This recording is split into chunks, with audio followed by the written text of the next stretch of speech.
Now, we've looked at plenty of webcams before on this channel for all kinds of use cases, from great work presentations to streaming to just general calls with family. And now Yolocam reached out for me to cover their Yolocam S3, which is heavily focused on content creation, podcasting, and streaming. And they really heavily focused on image quality, putting one of the largest sensors in webcams into theirs. And we're going to go ahead and check it out today. This whole intro has actually been filmed on said webcam. So let's go ahead, get this thing unboxed, check it out, compare it to a bunch of the other cameras that I have on hand, and see how it performs against ones that we've previously talked about. So in terms of some features that they advertise for the Yolocam S3, they advertise AI enhanced imaging, DSLR-like camera controls, live color grading, landscape or portrait 4K 30, 1080p 60, and a 4x digital zoom. Now, if we get a little bit more granular and look at these specs, the price is $199.99. Again, that video resolution up to 4K 30 or 1080p 60.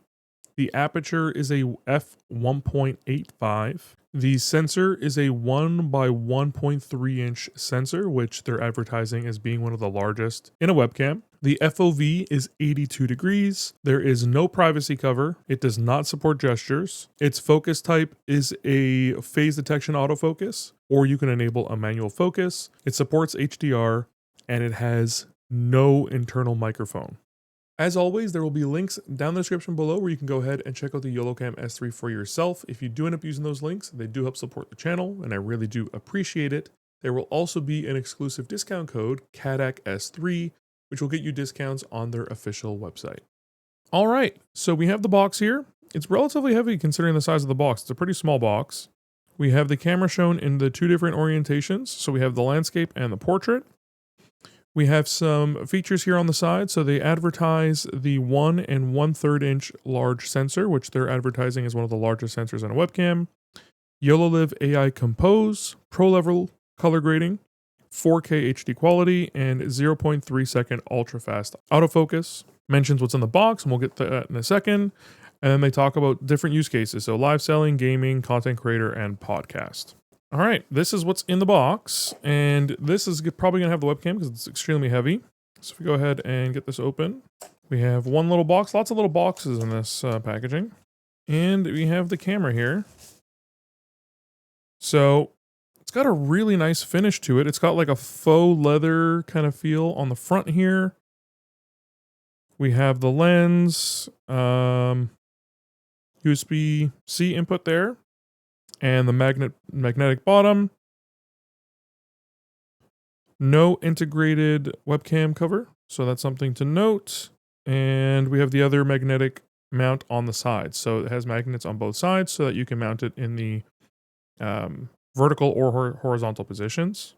And then in this box, we have the mount. So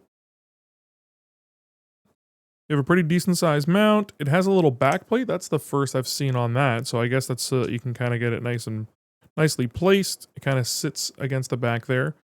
Very strong magnet, which is nice. And then we have those two orientations that we can do.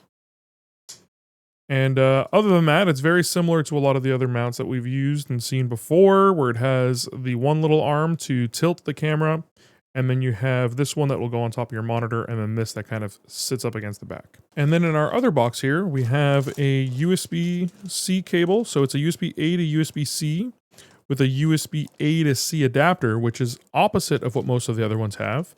Most of the other webcams we've covered has a USB-C to C cable, and then a C to A adapter. So they're going kind of the opposite route here. They probably assumed most people are plugging this into a USB-A port, so it's better to have the USB-C as an adapter, which for me has been true. I've plugged all of my webcams into a USB-A port, but maybe different for some others. And then we have a little card here. Nothing on that. And then a quick little product manual that'll explain some things to us. Let's go ahead and get it plugged in. So here is the quality right out of the box. This is exactly how it looks with all the default settings. It seems to be a little bit overexposed. So let's go ahead and open up the software, and then we can go ahead, play around with our colors, adjust it a little bit, get it to a much more happy place in terms of the colors with the lighting that I have in this room. And then we'll look at the camera in a bunch of different lighting scenarios, like I typically do in my webcam compare videos. We'll do this lighting scenario. We'll do an ambient light scenario where it's just lighting from outside coming through the window. We'll do a top-down lighting scenario where it is that ambient light again, but then also just like a standard room light like you would use if you were working or something in that kind of nature. And then we'll do the kind of lighting that I use while I'm streaming, which is a much darker environment, just some background ambient light and the light from the monitors. They advertise that this is a much better low light performer than a lot of the other webcams on the market, and we'll see if that's true. Okay, so one thing I've noticed is with their native software, our preview is extremely choppy, much choppier than it is with an OBS. So I'm going to go ahead and turn off the preview here, and then I'm just going to overlay the software on top of my OBS source. Okay, so here we have our software, so we can go ahead and go through the image parameters. We'll go through the actual rest of the software stuff afterwards as well. But let's go and get the image in a position or a color space that I really like.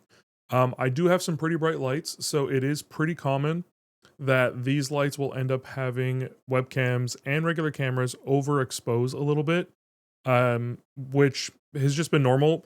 May also be because I'm bald. That might be a problem as well. So we're going to go ahead and go into the image settings here. And these are all default settings. So one thing I'm going to notice is that the sharpen is turned all the way up. If we turn that all the way down, our image looks oh, that's actually negative. So if we put that to 0, no artificial sharpening is happening there. So I'm going to prefer having it here, especially for the purpose of this video. Contrast, and then what's DR? For manual exposure, okay. So let's go down to exposure here. We're going to have it set to automatic still, but we're just going to set the EV to a little bit lower just so that I'm not getting blown out anywhere on my face. And we'll see how this one looks for now. So I think that actually looks quite a bit better. We're a little bit darker of an image. Maybe I can turn it up maybe to -2. And I think this looks overall quite a bit better. There's no blowing out, especially on like the shine on my head. So that's a lot better. And the camera has really good quality. So we can see, if I get really close to the camera here, you can see like little bits of flecks on my eyelashes. You can see all my pores. You can see all of my terrible skin stuff on my face. So the camera quality is pretty insane. And let's go ahead and look at these other settings while we're in here. So for graphics, I have the ability to do 16:9 or 9:16. So this will just rotate the image over. So if I press it, if I had the preview open, it would have flipped it over. But because we don't have that open right now, it's not going to flip it. We have image versions. So there's the default and then a V1, which is a fair complexion, lighter color. We have the ability to save this scene. And if I save it, it requires me to log in. So that's something to know. We'll do that one after. Again, we saw this already, but we saw the sharpness, the contrast is right in the middle, saturation is right in the middle. This DR, which is for manual exposure only, and then lens shading correction. So let's go ahead and turn this off. And that really blues up the background. So this actually is more accurate to what my wall color looks like. If I have this off, I'm not sure. I guess it's trying to correct for the actual glass on the lens. But this is a more accurate color here. For the focusing, so we have it for continuous autofocus, single autofocus, or it's going to focus on a face. I want it to be on here because when we do the focus testing, I'm not going to be doing it just on my face. We're going to put some objects right in front of the camera. So we'll see how that performs. For the zoom, we can go ahead and we can zoom all the way up to a 98 mil. And the quality seems to still be pretty good. It seems to be punching in because obviously it's doing a digital zoom. But it is punching in pretty good. But I mean, it doesn't seem to be losing too much quality there. and it honestly looks pretty good. We can set up hotkeys for that, so that's great as well. And then we have our exposure settings, which we went over a little bit, and the interface is kind of getting away from me here, and I can't scroll. I did move this over from another monitor that's larger, so that might be part of the problem. We can also just minimize some of these so that we can see that. So we have the auto, the manual, auto locking, so we can have it set so that it's not going to change itself anymore. It's just going to sit at one particular setting and not change with lighting conditions. So that's a great option if you want to keep very consistent coloring or exposure rather. And then our white balance, we can go ahead and set a white balance to have a more accurate overall image. So I think the white balance is actually pretty good right now. The color of my shirt is maybe a little bit more red than it normally would, but we're going to go ahead and check that out in the color tab in 1 second. For the AI parameter, I think this is going to go ahead and kind of do a whole bunch of settings based on AI. So let me go ahead and save this scene first, and then we'll do the AI parameter. All right, so now we can save our scene. We're going to name this one default and confirm that. So there we go. So let's go ahead and do this AI parameter and see what happens. All right, so here we can select our preferred image brightness. I'm going to choose the middle one because the ones on the left and right are overexposed. In terms of the color, the one on the right is going to be the most accurate. These ones are really cool in terms of color. So it really did cool up the image pretty significantly. This kind of looks like when we were looking at the image setting with the lens shading correction. This kind of looks like that. So it really cooled down the back wall behind me. In real life, this definitely looks a lot more yellow than it looks blue. So I don't particularly like the settings that it chose here. It really does seem to be cooling the image pretty significantly. And we didn't have a ton of options there in those settings in order to adjust that white balance properly.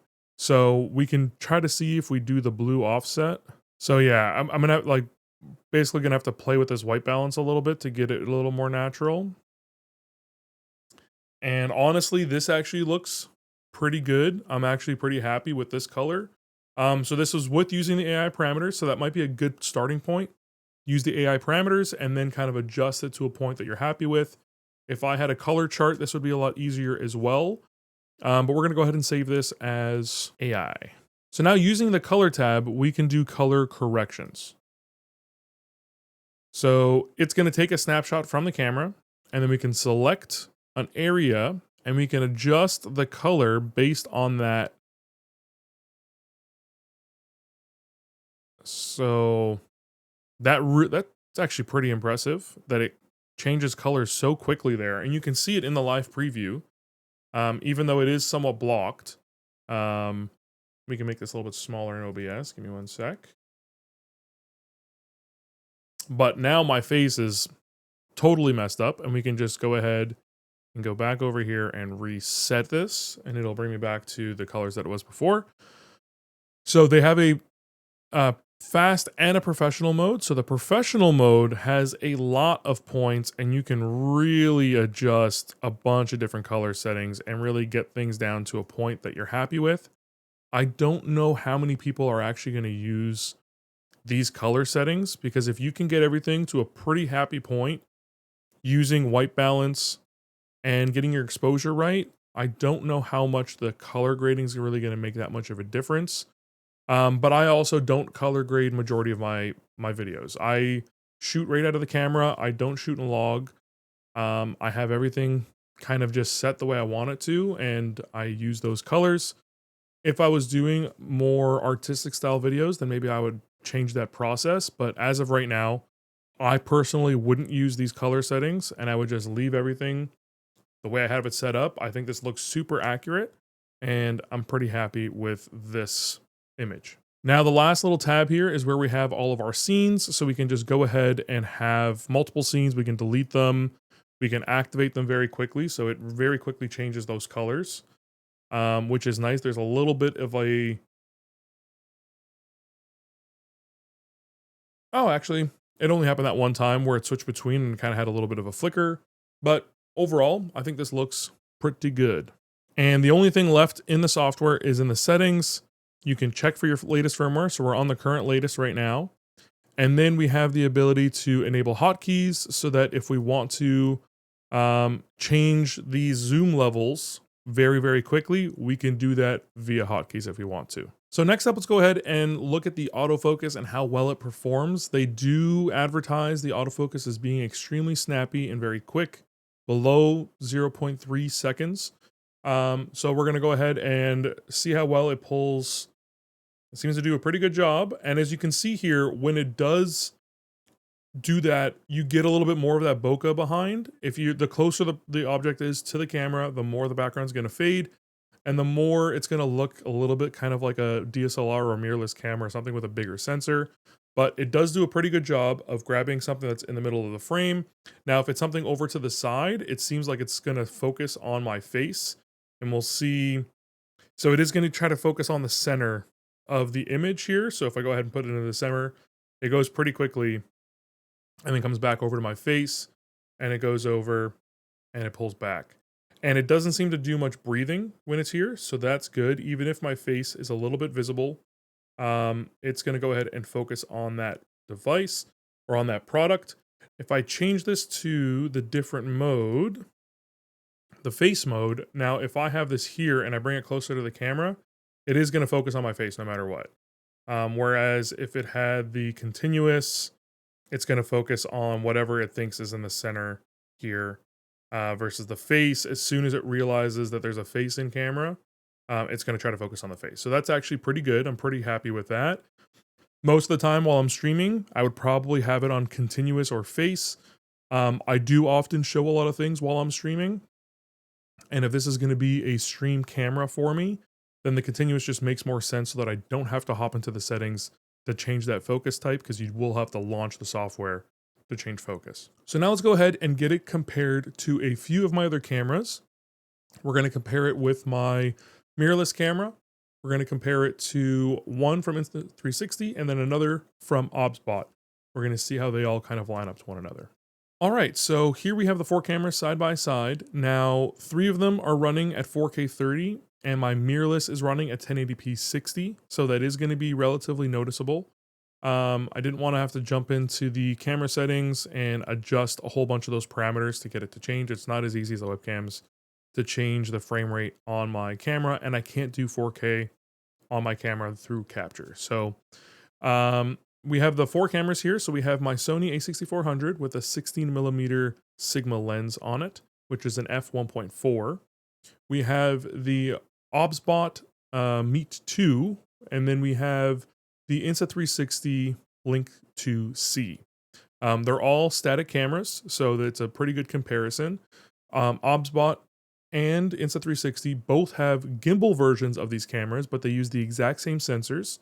So I figured using the static cameras would just make the most sense here.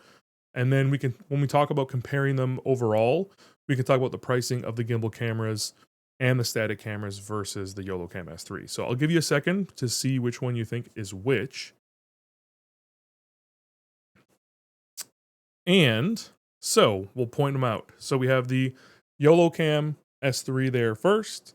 We have the Insta360 Link 2C. We have the Sony a6400. And then we have the OBSBot Meet 2 right on the side there. So overall, the a6400 still has the most dynamic range. It still has the best bokeh for the background, even though the Yolocam has an f1.85 sensor. The other ones do have the same kind of aperture with the f1.8 around that range. Having the larger sensor is just going to make that effect hit so much different. And they're not really going to be able to compare to a larger sensor mirrorless camera like this. So in terms of the bokeh, obviously on the a6400, it's going to look the best. The dynamic range, the same kind of situation. The sensor being bigger just allows it to capture a lot more of that light and show a lot more of the darks and the lights without anything getting blown out. I think it looks pretty good, but again, this is a camera that I've spent a lot of time kind of adjusting the color for and getting it to an exact point that I'm happy with, so do keep that in mind.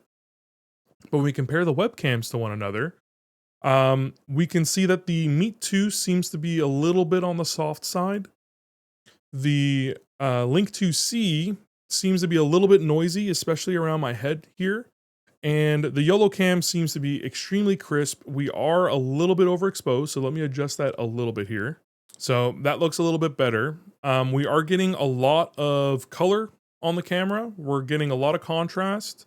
We're getting a lot of sharpness from here without it being artificially sharpened. So the sharpness is still set to 0, which we had changed earlier. And I do think that the camera looks really, really impressive. Now, one thing that I did run into issues with when setting up the camera initially is with the USB connection. So it is very, very picky with the USB connection.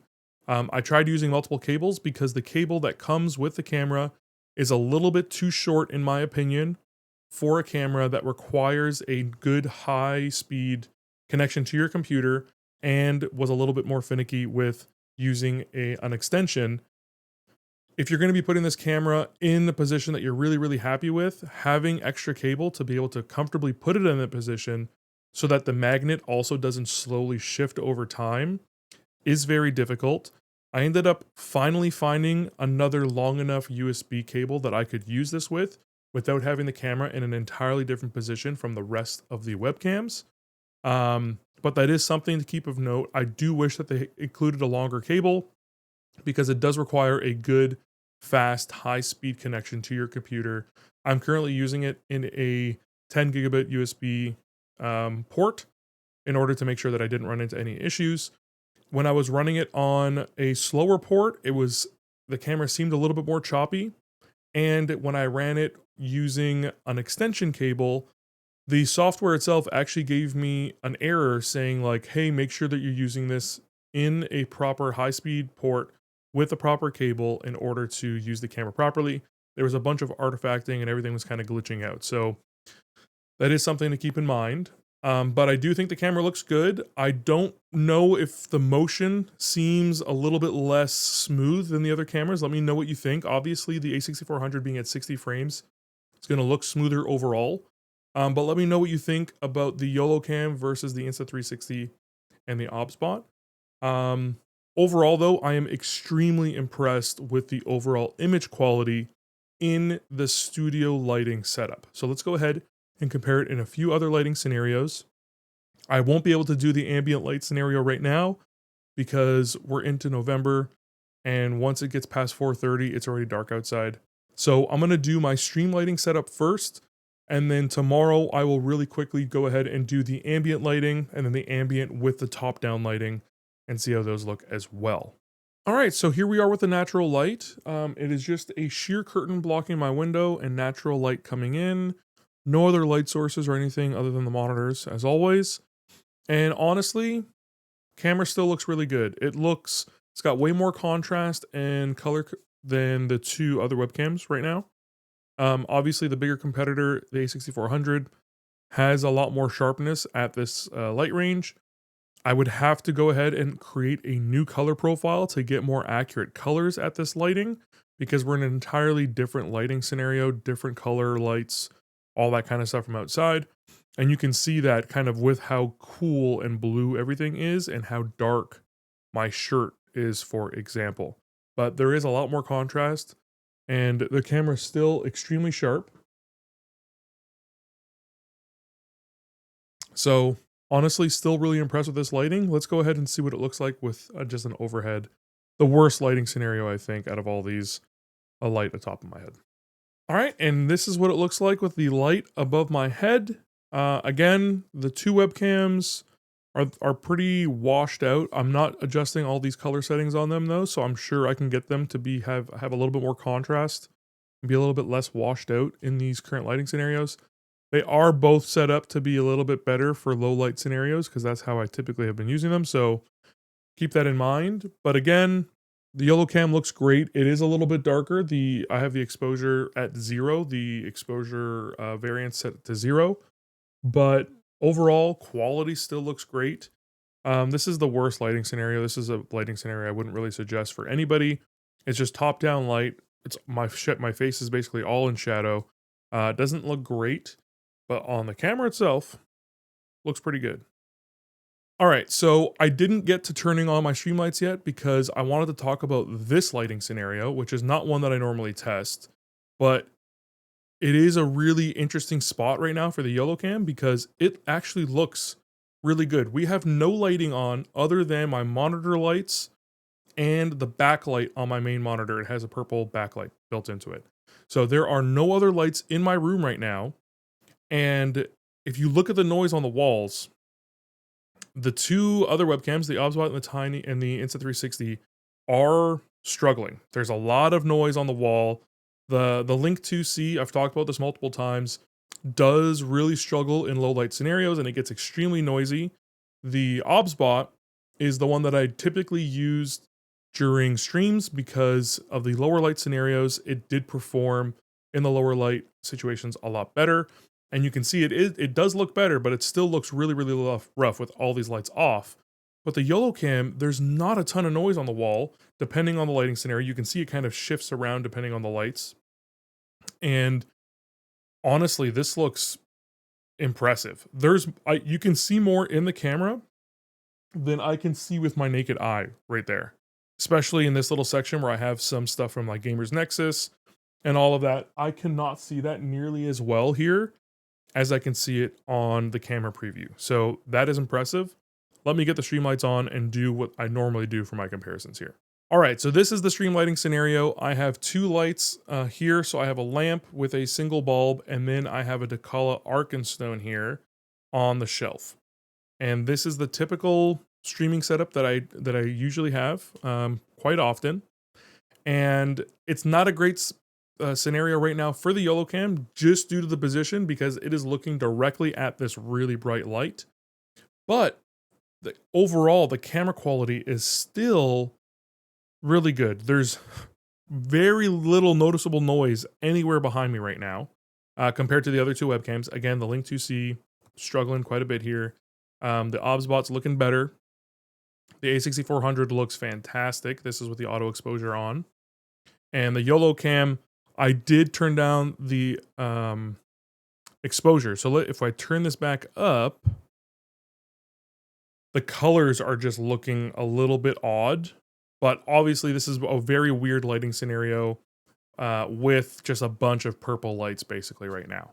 Unfortunately, with that USB cable issue that I talked about before, I cannot move the Yolocam over to a position that I would normally have it in, which is what this Obsbot Meet 2 is currently in. It is in the position that I would normally have my stream camera in. So I can't adjust that all that much, but I do think that the camera looks really, really good in this dark lighting scenario.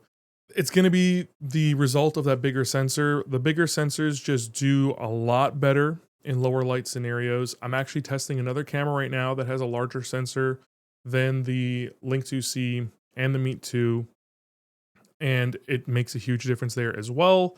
So this is honestly quite impressive. The camera still looks great. I would just have to figure out how to properly get the camera plugged in to my streaming PC while being a pretty big distance away without running into any of those USB issues to get it into that, kind of side position there.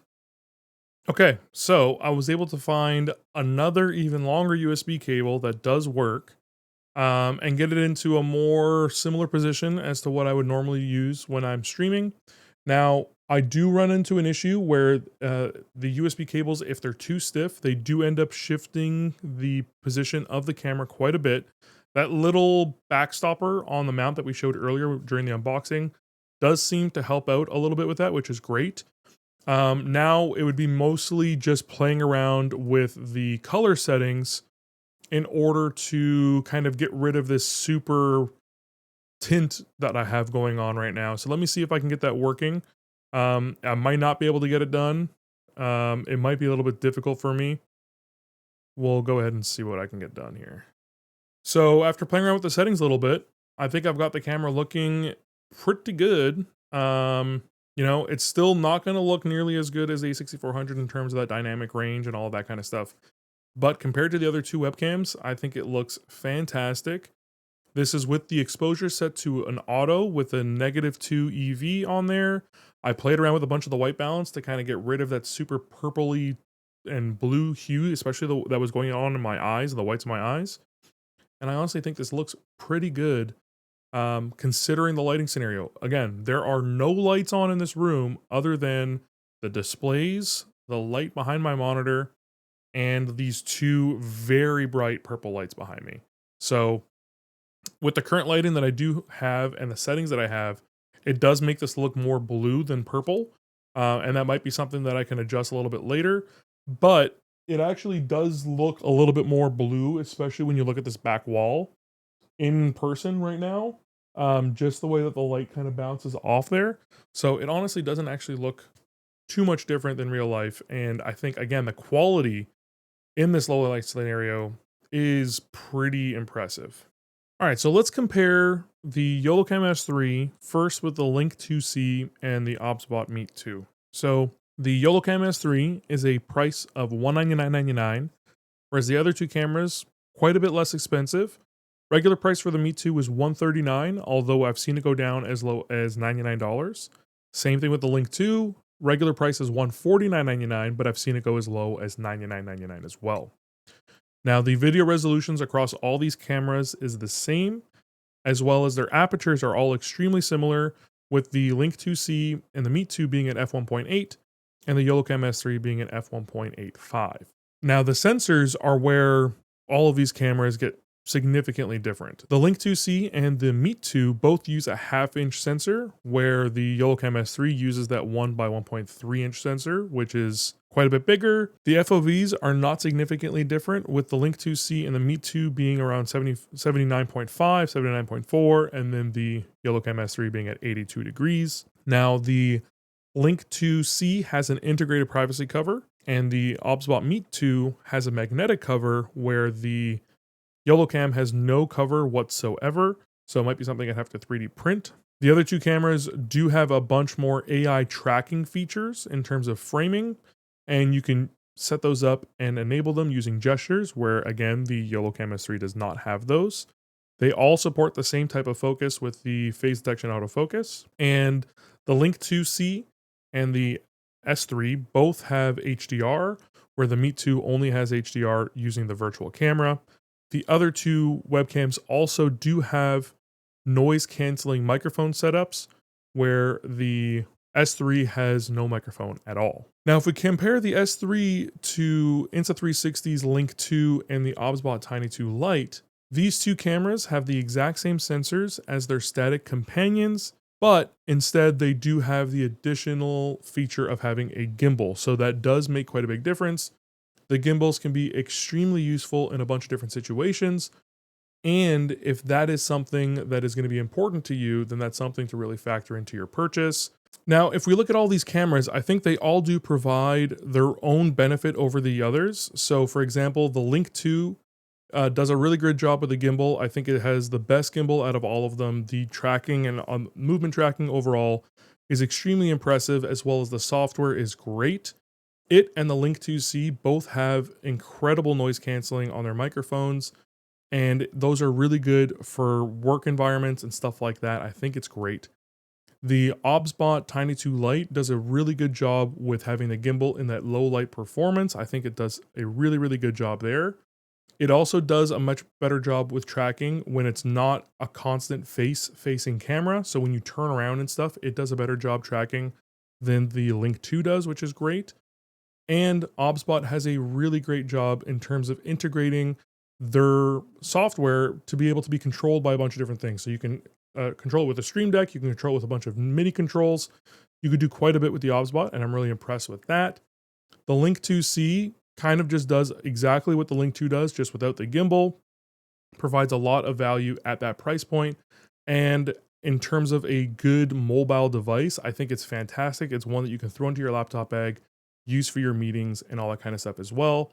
The Meet 2 provides a ton of value, being on average the cheapest camera here, but the low light performance is great. I've been using it as my stream camera for quite a long time, basically since I got it, which is great. The only big downside for the Me Too is that it does overheat on me, so sometimes it'll just stop working in the middle of a stream, and I have to deactivate it and reactivate it to get it working. So that is something that I do keep in mind. And then the Yolocam S3 is just providing superior overall image quality compared to all these cameras and focusing entirely on the image quality. It's not focusing on doing any kind of AI tracking in terms of the framing. It's not focusing on microphones or microphone quality or any of that AI noise cancellation. It is focusing entirely on the image quality, and it's doing a fantastic job in doing so. Now, with that said, let's talk about the pros and cons of the camera and the use cases where I think this camera is a much better choice over the other ones that we've talked about. So, in terms of the pros, the image quality is fantastic. The sensor does a really good job in a bunch of different lighting scenarios. You will probably have to adjust and set up scenes for different lighting scenarios in order to have good color. But in terms of the sharpness and overall image quality and the noise, I think it does an insane job for a webcam, and it just performs really, really well in all of those scenarios. I think the build quality of the camera is also really good.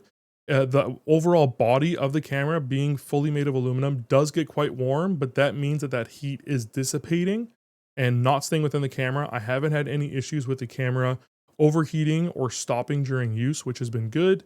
And the overall usability of the camera and its software has been pretty decent, but this is where the cons kind of start. So I do feel like the software could use some more tweaks to have the UI just be a little bit more user-friendly.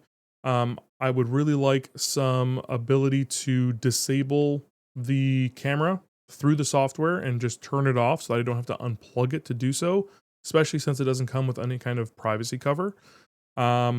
The lack of a privacy cover is also a little bit of a bummer, having a camera pointed at you at all times and having no way to cover it up. Like with my main camera, I can just put the cover on there and just have the camera turned off. If it's turned off, it doesn't work.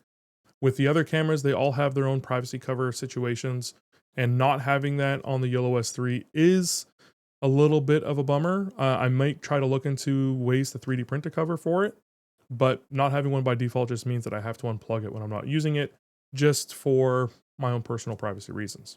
The USB situation that I mentioned earlier is also a little bit of a bummer. I really do wish that if the camera is so reliant on having a good, solid, high-speed USB connection, that they would include a longer cable so that you could really position this camera in whatever kind of situation makes sense to you. And because this camera is really directed towards people who are doing content creation, podcasting, streaming, all that kind of stuff, it should be known that it might be more likely that the computer and the cameras are going to be a little bit further away from each other rather than just plugging it into your laptop from your monitor and having almost no distance to go there. It's not a short cable, but I do wish it was a longer cable to really enable me to put the camera kind of anywhere that I need it to be in order to get the shot that I want. And that was a little bit of a downside. Luckily, I was able to find a cable that worked, but most people don't have as many USB-C cables that I have laying around. And I do wish that would be a little bit better for the average user. And then the final thing is kind of a pro and kind of a con is the lack of a microphone really emphasizes the fact that they are focusing entirely on image quality with this camera. It does suck to have no microphone whatsoever. You can't even use it for scratch audio or just using it for audio synchronization or anything. And if you wanted to use this webcam in a pinch for a quick Zoom call, Teams meeting or anything like that, you'd have to use like the built-in one on your laptop or something.